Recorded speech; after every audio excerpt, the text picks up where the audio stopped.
With YouTube attacking alternative media, please consider supporting the channel via Patreon for just $1 per month. Link below. Uber driving. Something that, I really liked and ultimately really hated. I liked it because it was fun to go out and meet new people and then drop them off at a destination. You get a whole bunch of interesting stories all night long. You learn people's their plans for the evening. You learn their life's ambitions. You kind of learn where they've been, maybe where they're going. Ultimately, because well, you're taking them where they're going, so it does tie in. But one of the things that made me quit being an Uber driver was the company itself. Uber itself sucks, man. I really don't like Uber itself. So it says here that they set a tip limit without informing drivers. Now, when I was an Uber driver, we could not get tips. In fact, it was it was heavily it was heavily worded against it. Right? You couldn't get it in the app. They didn't want you having tip jars in your car. They didn't want you accepting tips, or they didn't want you asking for them or kind of insinuating that tips are okay. The reason why is Uber says that it was because they wanted the rider to feel like they're getting a luxury experience and or a kind of a luxury car experience. And that's what they didn't want there to be that extra added pressure of tipping. I drive a 2013 Kia Soul, so when I was doing Uber, you know, you're getting a ride in a 2013 Kia Soul. It's a nice car, but luxury it is not. It's economy for a reason.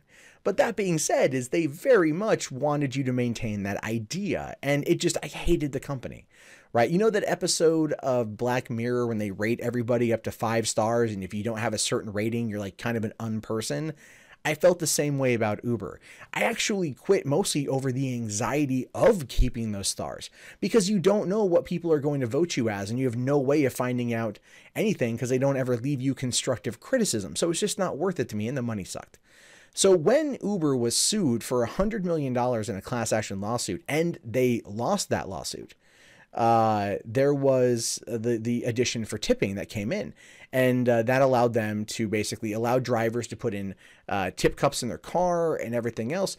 But Uber still did not add the tipping feature into the app, whereas Lyft, the competition and ultimately a better company, had the ability for that. And so that is why this is actually a big deal for Uber drivers, and one of the reasons why Uber itself should probably just be decimated as a company. Like, hands down. So it says here, in July 2017, Uber announced in-app tipping. Rachel Holt, the Uber's head of U.S. operations, and Aaron Schlichtkraut, head of driver experience, announced in a blog post published on the company's website. Uber had held off on including tipping in its app for 6 years, much to the dismay of its drivers. So the in-app tipping announcement was considered a great innovation.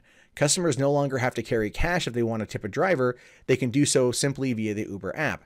And that's all people ask for. That is legitimately like the easiest thing in the world. Hell, if the Starbucks app allows you to tip the barista from inside the app, why not add it to Uber? But like I said before, they felt that it was going against the company experience. They thought that it was going against what they were trying to, like, I guess you say the experience of riding in an Uber car. But the thing is, though, many Uber drivers, because I was in a bunch of groups for drivers in Portland, they would put up like large mirrors in their car so they could see in the back seat. They would put up recording devices in their cars like GoPros or other type of monitoring devices, simply because they wanted to protect not only their asset being their car, they wanted to protect their safety, and they wanted to make sure that if anything did happen, that the perpetrator would in fact be able to be caught. And that's the thing, is that kind of paranoia ran deep with Uber drivers because of the way the company acted about these things. And so that's one of the reasons why tipping,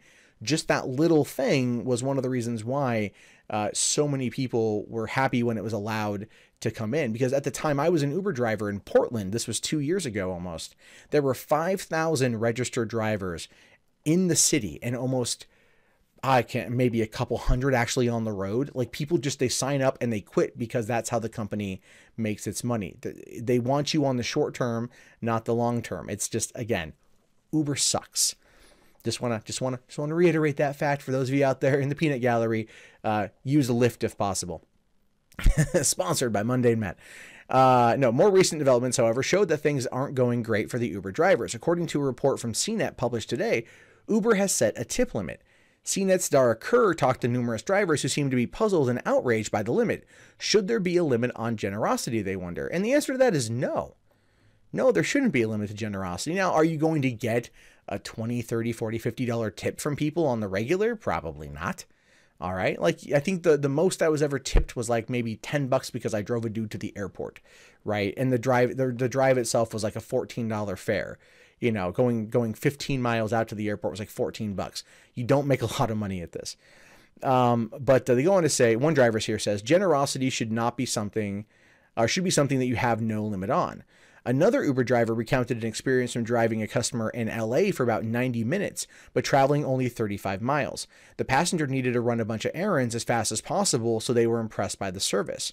However, Uber uses mileage to calculate its fares, so the ride didn't cost much. The passenger didn't have any cash on him, so he decided to tip the driver via Uber's application, but couldn't. It says over the limit. Again, things like that have happened. One time I had a guy, picked him up, him and his girlfriend from the movie theater, right? They wanted to go to separate locations. They wanted to take her home first, then take him home, which wasn't a problem. Again, working on mileage. And of course they track minutes too. It's like 20 cents a minute or something like that.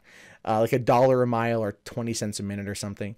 And the guy ended up losing his keys at the movie theater. So we had to go back to the movie theater. I helped him get in contact with the managers, go in, get his key, and then drive him home. And you know, he didn't have any cash to tip me, but I thought the fare was going to be long enough. But no, this is before the in-app tipping. So I kind of got screwed on, because he said he would tip me, but he didn't have any money, which I know is probably BS, but nice thing to say. But this over the limit thing is just really ridiculous. Other drivers have come out and shared their similar experiences. At first, they thought the limit on in-app tipping was a glitch, a software bug Uber will soon sort out. As it turns out, it's not. Uber has set this limit to combat fat fingers. Oh, damn. Oh, damn. Now, and I understand that. I have the Samsung Galaxy S8 here, and if you try typing fast on that thing, you will freaking hit other keys, and I have sent some weird text messages accidentally because, yeah, fat fingers are a thing. But if you sit there and when you have the fat finger situation for the tips and they hit the button, you add a bit in there, a confirmation window. Are you sure you want to tip this amount? Give them time to decide, you know, to see if they've made a mistake. Oh, I want to give them $20, not $2,000, that sort of thing. Now, a company spokesman told CNET that the tip limit is meant to aid customers in case someone wants to tip 20 but accidentally adds another 0, so they don't have to go through the time-consuming process of getting their money back. Instead, the tipping limit will prevent something like this from happening. But how would you go over limit? Is the over limit, is that on the customer? Is a customer, but if it's tied to their credit card, then how would they know? And that is unless they're trying to pull the money out and they're over the limit on their funds. So that's something that I'm kind of curious about too, if it's over the limit on the customer side, which would kind of discredit the fat fingers thing, because I don't get that at all. Passengers are free to tip additional amounts in cash, but it's safe to assume situations like the one Uber drivers experienced will be inevitable. According to Uber, the current tip limit is about 200% of the fare.